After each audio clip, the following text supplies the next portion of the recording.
barasaabka gobolka Awdal Maxamed Axmed Caalin Timbro oo ay wehelinayaan xogayaha fulinta ee gobolka Awdal iyo duqa degmada Boorama Saleebaan Xasan Xadi ayaa waxa uu maanta kormeer shaqo ku soo maray wasaaradda halaamaha dawladda ee gobolka Awdal taas oo ugu kurgalay sida ay u gudanayaan isku dawayaasha wasaaradaha hawl maalmeedkooda shaqo markii uu kulankaasi soo dhamaaday ayaa waxa ku warbixiyay duqa degmada Boorama iyo barasaabka gobolka Awdal Maxamed Axmed Caalin Timbro waxana hadaladoodii kamid ahaa hay'adihii gobolka oo dhammaystiran baa kulli maanta kormeeran ku soo sameynay waftigeeyana uu hogaaminayo barasaabka gobolka oo kurgal xaaladaha guud ee dhabta ah ee gobolku ku sugan yahay ilaamaha dawladdu baahiyaadkoodu siday yihiin siday u shaqeynayaan siday u jiraan halkay ku yaalaan baahiyaadkooda shaqaalahooga in xoogaa loo noqdo waa mid muhiim ah gudoomiyana kaaga mahadnaqaynaa waana arin runtii xafiiska Soomaaliya una weydiinay waa markii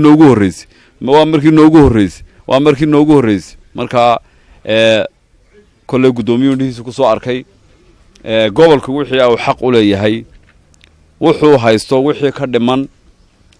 inuu xoogaal u ahaado maadaama madaxweyne gobolka uu yahay waa arin loo baahan yahay runtii gobolkuna waa gobolkii caasimadii labaad ee Soomaaliland weey waynu arkaynaayo iyadoo xaruntii halkan tahay kulay gudoomiye wax badan baa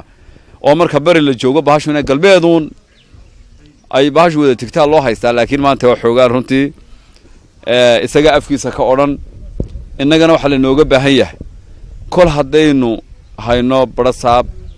si wanaagsan in la shaqeynaya ay ka go'an tahay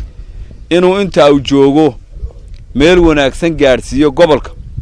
oo credit kaga tago inaan inaguna kaalinteena ka soo baxno sunnaha dawladnimo waxa weeye inta kulli isbedeladu wuxuuna keenan qofku inuu balmeeshan cusub u yimi ka war helo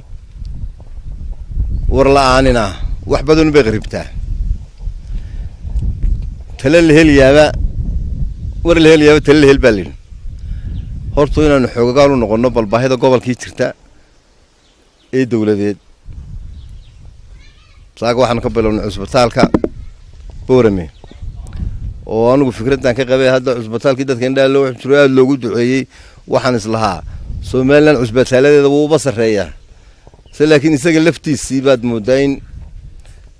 tuunka aanu ka qabnay aanu lahayn baahid wada dhinayn baahidiisa ugu badanna waxay noqotay shaqaalaha joogoon payroll baahayn 160 qof baa jooga 160 ka qof xal 24 qof baa ka payroll wax muujisa caafimaadkuna wasaaradda lama mid ma waa nafti waxa kale oo dhimi waa maadi waa arin adduun baa laga wada hadlayaa isaga laakiin nafti baa laga wada hadlayaa waxaanu soo maray wasaaradaha qorsheynta iyo hawlaha guud iyo wasaaradda gaadiidka iyo jidadka way shaqeynayeen laakiin iyaga laftoodu waxyaabaha allaarka soo 40 qof xafiis loo qoro wada leh